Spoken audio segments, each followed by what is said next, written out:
Tim from the UK, regular contributor. Hi, mate. How's it going? Got a question for your podcast. I'm going all right. Thank you, Tim. My team are making life really difficult for themselves by giving away lots of penalties, some high tackles, ruck infringements, petty things like pushing at the play of the ball, late tackles. Any idea on how to improve this other than just dropping the worst offenders? Okay, so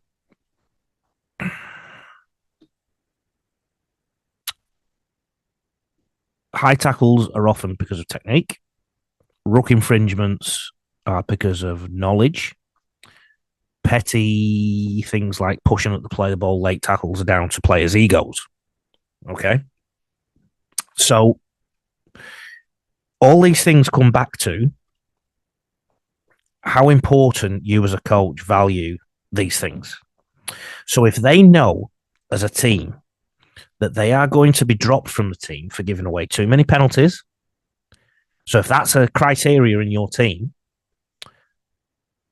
they'll do less of it. And if they accidentally do one, they're less likely to do a second one. Okay? So it's all about education. It's all about what you prioritize as a coach. Okay? But going back to what you've just mentioned, high tackles is a technique thing. It could also be a tiredness thing.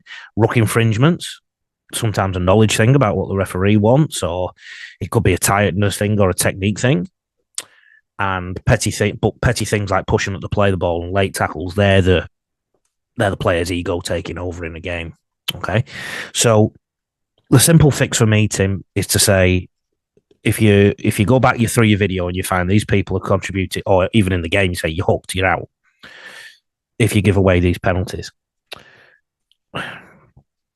All games are won by avoiding penalties, holding the ball and building pressure one way or the other, whichever way you want to do that. Okay, so at the start of this podcast, I talked about the importance of momentum in a game and how with the 6 again rule that can help you dominate a game. Then, of course, on the other side, the importance is trying to avoid that. So it's a really big thing. You probably need to put it as high as you can on your team's agenda. Someone whose name I forgot to take got in touch and said, I'd be interested to hear your thoughts, Lee, on keeping heads and sticking to game plans when things don't go our way or you get behind on the scoreboard. Although I don't know the age of this team, I always think of cricket when I think about this. Okay. So if I wanted to score 300 as a batsman, I think it's best sometimes to not even look at the scoreboard. You know, when you get close to 50 or 100 or 150, and just literally just play each ball on its merit. And if it gets you out, it gets you out. And if you score, you score. And then switch off and focus on the next one. So a lot of this is about processes. And the outcomes you can worry about later. So, coach who mentioned this to me, if your team are really clear that the processes they go through lead to the right outcome, you get them to focus on the process. So if you complete your sets, build pressure, avoid piggyback penalties, kick downfield, kick chase, if they're the things that win football games, they're clearly the things that you need to focus on.